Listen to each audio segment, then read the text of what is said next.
नमस्कार, आप देख रहे हैं एवन एस्ट्रो और मैं हूं आपके साथ आयुषी गुप्ता। आपको बता दें कि हम सब के जीवन में ऐसा कहा जाता है कि अगर कोई कार्य करना हो, अगर शुभ मुहूर्त पे किया जाए तो बहुत ही ज़्यादा फलदायी साबित होता है। इसी पर और हम जानकारी लेंगे। आज हमारे साथ स्टूडियो में मौजूद है पंडित श्रीराम स्वामी जी। सबसे पहले पंडित जी, आपका हमारे स्टूडियो में बहुत बहुत स्वागत है। जी पंडित जी, देखिए ऐसा कहा जाता है, मान्यता है कि अगर कोई कार्य करे और शुभ मुहूर्त में करे तो बहुत ही ज़्यादा फलदायी साबित होता है। तो अगर हम ज्योतिष के अनुसार देखें तो मुहूर्त का क्या महत्व है? हमारे ऋषि मुनियों ने इस बारे में बहुत ही खोज की है और बहुत सी पुस्तकें भी लिखी गई हैं। ग्रह नक्षत्रों की, तिथियों की कुछ ऐसा संयोग बनता है, अगर उस संयोग में काम किया जाता है तो बहुत ही शुभ कार्य होता है और वो फलदायी होता है और कार्य सिद्ध होता है। जी। जैसे अशुभ कार्य होते हैं, अशुभ कार्यों के लिए इस प्रकार के मुहूर्त देखे जाते हैं, जैसे क्रूरवार हो गया, मंगलवार हो गया, शनिवार हो गया, क्रूर तिथि होगी, अमावस्या होगी, चतुर्दशी होगी, उनको वो शुरू किया जाता है। जैसे महाभारत हुआ था तो महाभारत के लिए खास तौर से इस प्रकार की तिथियों का चयन किया गया था, क्रूर तिथियों का चयन किया गया था, जिससे कि युद्ध में विजय प्राप्त हो। जी। इसी प्रकार जैसे कोई मुकदमा वगैरह करते हैं, उसके लिए भी इसी प्रकार की तिथियों का चयन करते हैं। तो मुहूर्त में खास तौर से जो शुभ कार्य के जो मुहूर्त होते हैं वो सौम्य मुहूर्त होते हैं। जी। उनके लिए इसी प्रकार के मुहूर्तों की व्यवस्था की गई है। मुहूर्त चिंतामणि नामक की जो पुस्तक है उसमें इस प्रकार के मुहूर्तों का विशद रूप से वर्णन किया गया है। जी।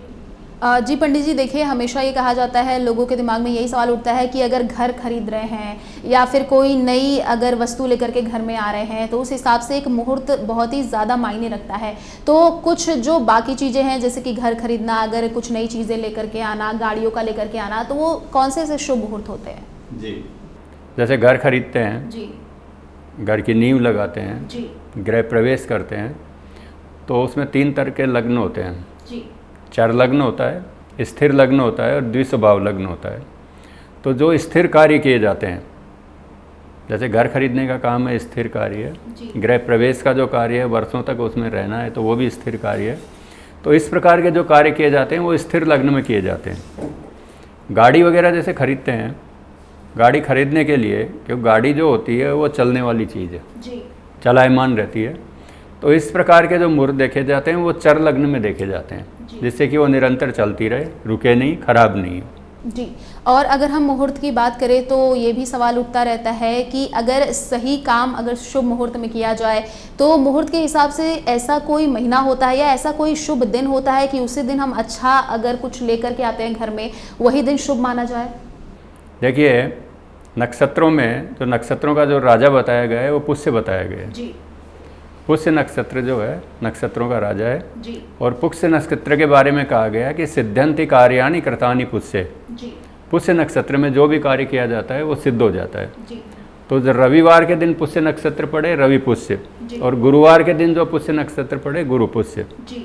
और अगर तिथि भी बहुत बढ़िया है तो उसमें जो भी कार्य किया जाएगा वो सिद्ध होगा निश्चित रूप से। पुष्य का मतलब पोष्यता देना, पुष्टि देता है। जी। इसलिए पुष्य नक्षत्र में जो भी काम किया जाएगा वो सिद्ध रहेगा। जी। एक चीज़ और बताऊं आपको मैं, मुहूर्तों के बारे में दुर्गा सप्तशती में लिखा है। जी। जो दुर्गा स्तोत्र नाम है उसमें अंत में लिखा हुआ है कि भौमावस्या निशामग्रे चंद्रे सतविशाम गते विलिख्य प्रपटे स्तोत्रम स भवेत संपदापदम। अमावस्या हो, मंगलवार हो, जी। और सतविशा नक्षत्र हो और अर्धरात्रि के समय हो, तो ये जो कॉम्बिनेशन है, ये जो संयोग है, ये वर्षों बाद आता है, 20, 30, 50 वर्ष में एक बार आता है। लेकिन ये अनुभव है कि उसमें कहा गया है कि ये जो दुर्गा स्तोत्र नाम है, उस समय अर्धरात्रि के समय उसको लिखा जाए। जी। लिखने के पश्चात उसके 108 बार पाठ किए जाएं, दुर्गा जी का यंत्र बनाया जाए, उस यंत्र की विधिवत पूजा करके स्थापित किया जाए। मेरे अनुभव में देखने की ये चीज़ है कि ऐसा जिन जिन लोगों ने किया है वो करोड़ोपति हो गए। जी। तो ये मुहूर्त वर्षों बाद आता है, तो मुहूर्त का बहुत ही महत्व है। जी। पंडित जी, अगर राशियों के अनुसार बात करें तो उसमें क्या महत्व है? राशियों का भी बहुत बड़ा महत्व है इसमें। जी। राशियों का चंद्रमा से महत्व है। तो जब भी अपन कोई मुहूर्त देखते हैं उसमें चंद्रमा की प्रधानता देखते हैं। तो चंद्रमा उसमें चौथा, 8वां या 12वां नहीं होना चाहिए। चौथे, 8वें, 12वें चंद्रमा को नेस्ट माना गया है। इसलिए जो भी मुहूर्त देखते हैं उसमें चंद्रमा की प्रधानता दी गई है, तो चंद्रमा को जरूर देखते हैं कि चंद्रमा उसमें शुभ होना चाहिए। तो कोई कार्य करना हो और उसके लिए विशेष जो है मुहूर्त निकाल करके कार्य कराया जाए तो क्या वो फलदायी साबित होता है? बिल्कुल फलदायी साबित होता है।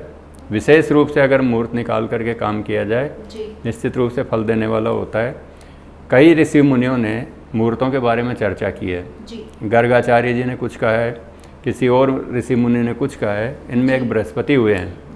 बृहस्पति ने यह कहा है कि जब मन में उत्साह हो उस समय वो काम कर लेना चाहिए, वो सिद्ध हो जाएगा।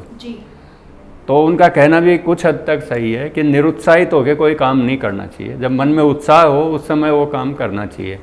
साथ में जो शुभ मुहूर्त की जो सार्थकता है वो तो सर्वविदित ही है। तो शुभ मुहूर्त भी लिया जाए और मन में उत्साह हो, दोनों चीज़ें हों तो बहुत ही बढ़िया है। जी पंडित जी, देखिए शादियों को लेकर के भी मुहूर्त का बहुत बड़ा ऐसा माना जाता है कि ज़रूरी होता है शादियों में भी मुहूर्त निकलवाना, या छोटे भी काम घर में कराए जाते हैं तो उसके लिए भी मुहूर्त बहुत ज़रूरी होता है। तो शादियों में ऐसा कौन सा क्या मुहूर्त होता है? शादियों में कई प्रकार से, एक तो सप्तसलाचा चक्र से देखते हैं जी। दूसरी चीज़ जो फेरों का जो मुहूर्त होता है जी। वो विशेष रूप से फलदायी होता है। मुहूर्त का मतलब क्या होता है, जैसे बच्चा जन्म लेता है जी। तो जन्म के समय की जो उसकी कुंडली बनती है वो जीवन भर उसके काम आती है। इसी प्रकार से जैसे विवाह होता है, जिस समय फेरे होते हैं वो एक तरह से उनका वैवाहिक जीवन का जन्म होता है जी। और वो वैवाहिक जीवन का जीवन भर के लिए फल देने वाला होता है। इसलिए जो विवाह लग्न होता है उसकी शुद्धि होती है, और विवाह लग्न शुद्ध होकर के फिर उसमें अगर शादी किया जाए या विवाह किया जाए तो लंबे समय तक टिकने वाला, चलने वाला। जी पंडित जी, देखिए कुछ लोग का ये भी मानना होता है वो मुहूर्त को नहीं मानते हैं। उनको लगता है कि ठीक है जब भी काम मिले, समय मिले, कर लेना चाहिए। तो उनके लिए क्या कहेंगे मुहूर्त के बारे में, उनको क्या बताना चाहेंगे? देखिए ऐसे लोगों को तो बताने से कोई फायदे वाली कोई बात नहीं है जी। जिनको भरोसा नहीं है या फिर जो नास्तिक लोग हैं तो वो तो कभी भी करें, उससे कोई फ़र्क नहीं पड़ता। लेकिन अगर अशुभ मुहूर्त में जो काम किया जाएगा वो अशुभ होगा, और शुभ मुहूर्त में जो काम किया जाएगा वो शुभता प्रदान करेगा। वो चाहे माने या नहीं माने उससे कोई फ़र्क नहीं पड़ता है। सूर्य उग रहा है, धूप पड़ रही है, कोई ये बोले कि मेरे को धूप नहीं लगती है, मैं धूप को नहीं मानता, तो नहीं माने वो, लेकिन उसका प्रभाव तो सभी के ऊपर पड़ेगा। शुक्रिया पंडित जी तमाम जानकारी साझा करने के लिए। तो पंडित जी ने जैसे कि बताया कि मुहूर्त हमारे ज़िंदगी में बहुत ही ज़्यादा इम्पोर्टेंट भी होता है, और अगर कोई शुभ काम करना है तो उसके लिए एक मुहूर्त निकाले तभी काम करे, उसके लिए आपको बहुत ज़्यादा उससे फलदायी वो काम आपका होगा। तो आज के A1 एस्ट्रो में बस इतना ही। हमें दीजिए इजाज़त। नमस्कार।